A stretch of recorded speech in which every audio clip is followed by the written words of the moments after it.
Hello, class. This will be the continuation of what we had talked about yesterday. We went over how to deal with these two types of problems here, where we were solving for the trigonometric equations between the interval that's given up here. For today, we're going to be given something else that's very, very similar, but you're going to have to be able to do perform several operations beforehand and then solve for the trigonometric equations. But then it's really not going to be that different. Most likely, what's going to happen is that on Thursday, which is tomorrow, I'm going to give you guys the tests on these things to help you boost up for the grade. Remember, all these things that we do in class, I'm going to make sure that we put them everything on the grade book so that you guys do not lose anything that you guys have done. If you guys turn in something late, I will take penalty for it. If there's any technical difficulty issues, you have to address it to me, and then I'll be able to assess depending on the severity of the problem. But in most cases, because everyone has access to Wi-Fi and because we are all doing this remote learning all together, I won't be able to take pitiful excuses, if you know what I'm saying. Make sure that you guys do the problems on time, and I'm sure I will also try to be as proactive as possible with that. First, let's just go over these problems here. So for today, it's going to be very relatively short. You're going to be doing problems that look something like this, and then you guys are going to be able to solve it using the what you know about from the previous lessons on unit circles and special right triangles and those kind of things.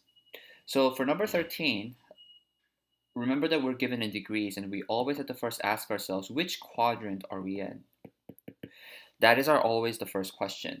Before we solve for something like this, we always must solve for the trigonometric equation by itself. So if I rewrite this, I have to get sine of theta by itself. So your first step should be to get rid of the 4. So you get sine of theta is equal to -2. Okay?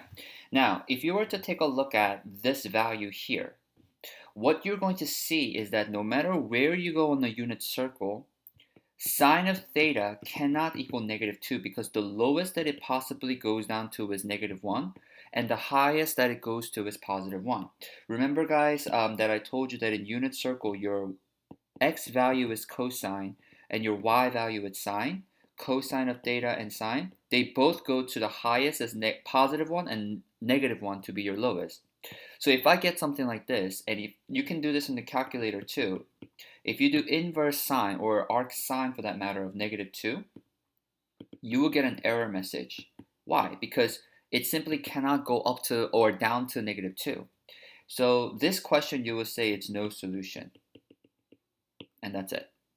Now to give you a little bit of a heads up as to how to solve questions that may look something different, what if I were to give you 4 is equal to -8 sine of theta? Can you solve for these guys? Well, the first step is always to get the trig value by itself. So you get sine of theta is equal to -1/2. Now, can we solve for 1/2? Yes. If you go back to the chart, you know that 1/2, the reference angle is 30 degrees. But the first question you always ask yourself is, which quadrant am I in? ASTC. Now, the quadrant that I'll be dealing with will be at the third quadrant tangent and your fourth quadrant cosine. Because if it's negative, I cannot be talking about the ones that has a positive value in it. So if that reference angle is 30 and that reference angle is 30, that means that my answer here would be, I gotta erase this part. Okay, so my entire angle from here to here would be 210 degrees because that would be the reference angle in the third quadrant. Always states that is theta minus 180. So if the reference angle is 30, you can just add 180 to that and find out that one of the angle is 210. The other one here, I think you can just also kind of solve it yourself. It's 330 degrees. So those would be the answer if the context of the question was just a little bit different. Now, for the number 22, you see here is that it's 2 square root of 3 is equal to 2 cosine of theta. Again, what's your number one step? You need to solve for the trig. In other words, in this case, you need to solve for the cosine of theta by itself. But it has this unnecessary guess 2 in there. So my first step would always be to just divide by 2 on both sides. And you get cosine of theta is equal to square root of 3. Now, square root of 3 is like 1.73 or something, if I'm not mistaken.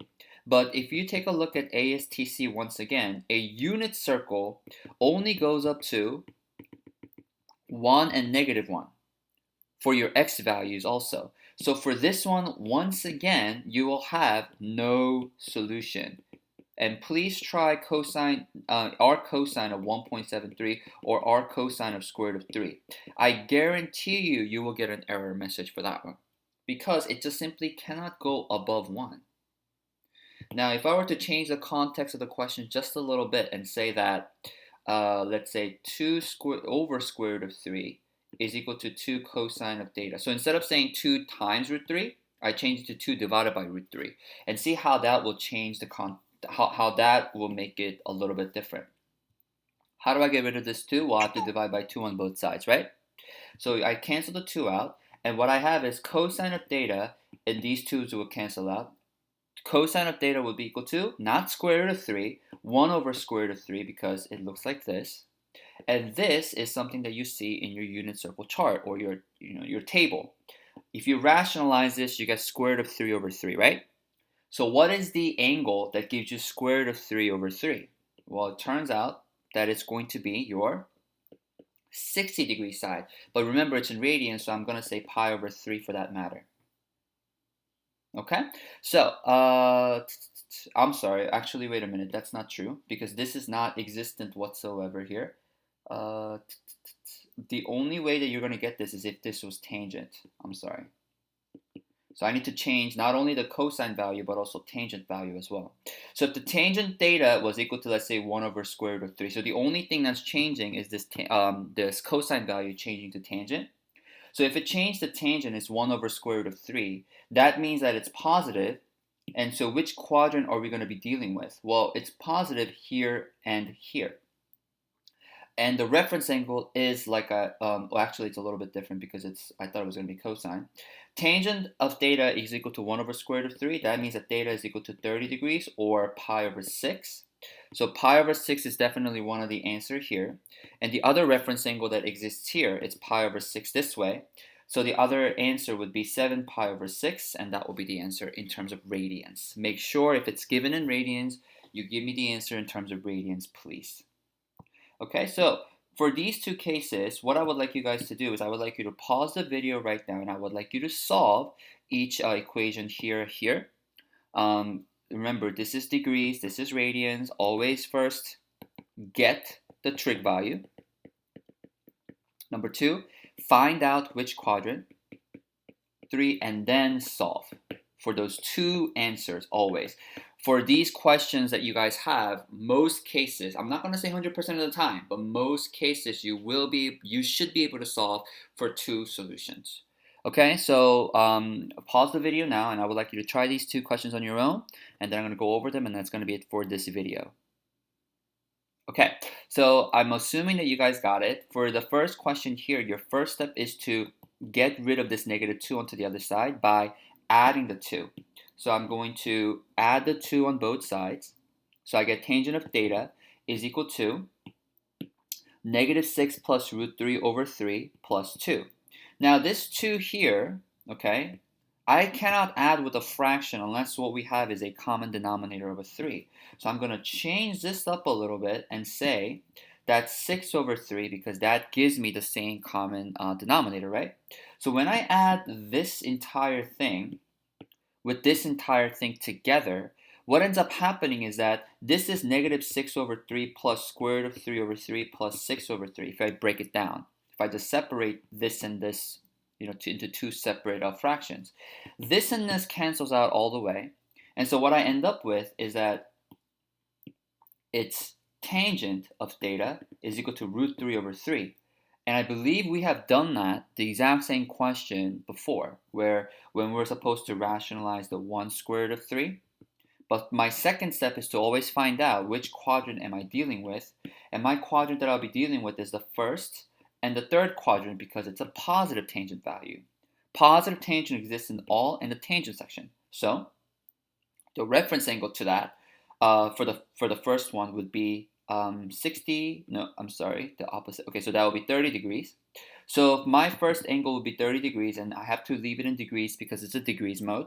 The other answer would be here, that's 30 degrees, so the reference angle is 30. In the third quadrant means theta minus 180. 30 is theta minus 180. Add the 180 on both sides, and what I end up getting is that the angle, this entire angle from here to here, would be 210, and that's my answer. Next question. Find the value of theta for solve the trigonometric equation between 0 and 2 pi. Now I have 2 over 3 sine of theta is equal to negative 1/3. So what do? I gotta get rid of this fraction onto the other side. To get rid of the fraction, you can divide by the fraction, which means you have to multiply, keep, change, flip, and you multiply by the reciprocal, and that's exactly what I'm gonna do. I'm going to multiply both sides by what we call the reciprocal of the coefficient. So what I end up getting is that sine of theta is equal to negative 1/3 times 3 over 2. The 3's will cancel each other out, and I get negative 1/2. This is what I end up getting. So now my second step is to figure out which quadrant I'm going to be dealing with, A, S, T, C. And it's the it's the third and the fourth quadrant because it's a negative 1/2. So I know that I have to be dealing with the third and the fourth quadrant. And what is going to be my reference angle for this one? The reference angle is going to be 30 degrees if you're using your chart, or pi over 6 for that matter. The 1/2 value exists for sine. It's going to be 30 or pi over 6. So that's pi over 6, and that's pi over 6. To wrap it up, this entire thing, the reference angle for the third quadrant is theta minus pi. If you were talking about radians, this is for the third quadrant. And for the fourth quadrant, the reference angle is 2 pi minus theta. So that's in the fourth quadrant.